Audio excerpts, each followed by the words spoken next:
حضرت صلی اللہ علیہ وآلہ وسلم پر وحی کا ابتدائی دور اچھے سچے پاکیزہ خوابوں سے شروع ہوا۔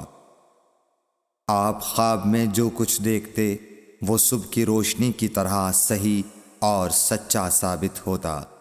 پھر من جانب قدرت آپ تنہائی پسند ہو گئے اور آپ نے غار حرا میں خلوت نشینی اختیار فرمائی اور کئی دن اور رات وہاں مسلسل عبادت اور یاد الہی و ذکر میں مشغول رہنے لگے۔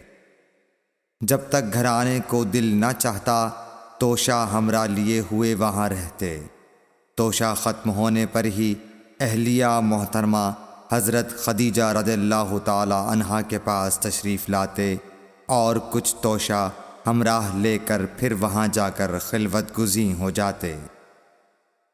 یہی طریقہ جاری رہا یہاں تک کہ آپ پر حق منکشف ہو گیا اور آپ غار حرا ہی میں قیام پذیر تھے کہ اچانک حضرت جبرائیل علیہ السلام آپ کے پاس حاضر ہوئے اور کہنے لگے کہ اے محمد پڑھو۔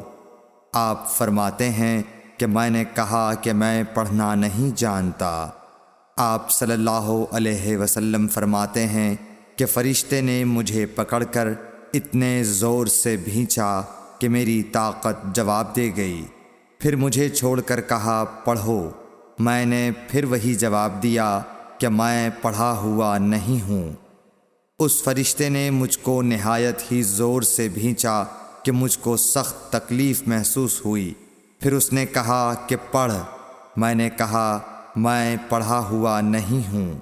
فرشتے نے تیسری بار مجھ کو پکڑا اور تیسری مرتبہ پھر مجھ کو بھینچا۔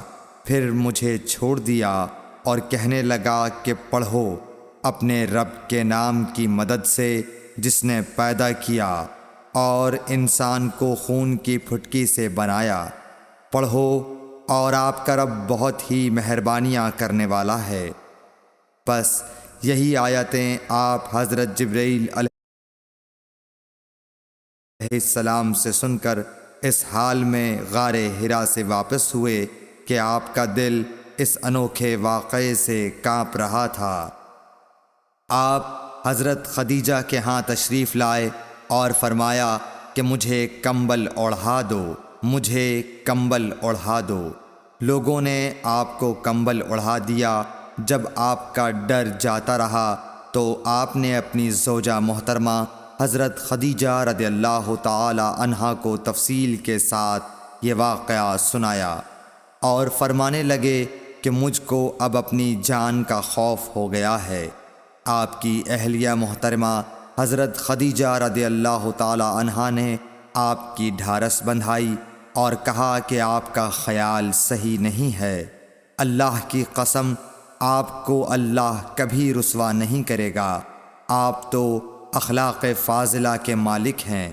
آپ تو کنبہ پرور ہیں، بے کسوں کا بوجھ اپنے سر پر رکھتے ہیں، مفلسوں کے لیے آپ کماتے ہیں، مہمان نوازی میں آپ بے مثال ہیں اور مشکل وقت میں آپ امر حق کا ساتھ دیتے ہیں۔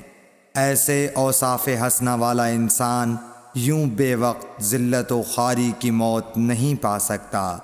پھر مزید تسلی کے لیے حضرت خدیجہ رضی اللہ تعالی عنہا آپ کو ورقہ بن نوفل کے پاس لے گئیں جو ان کے چچا زاد بھائی تھے اور زمانہ جاہلیت میں نصرانی مذہب اختیار کر چکے تھے اور عبرانی زبان کے کاتب تھے۔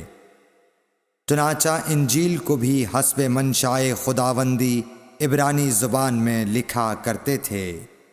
انجیل سریانی زبان میں نازل ہوئی تھی، پھر اس کا ترجمہ عبرانی زبان میں ہوا۔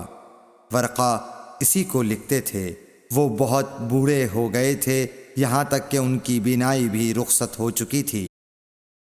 خدیجہ رضی اللہ تعالی عنہا نے ان کے سامنے آپ کے حالات بیان کیے اور کہا کہ اے چچا زاد بھائی، اپنے بھتیجے محمد صلی اللہ علیہ وسلم کی زبانی ذرا ان کی کیفیت سن لیجئے۔ وہ بولے کہ بھتیجے آپ نے جو کچھ دیکھا ہے اس کی تفصیل سناؤ۔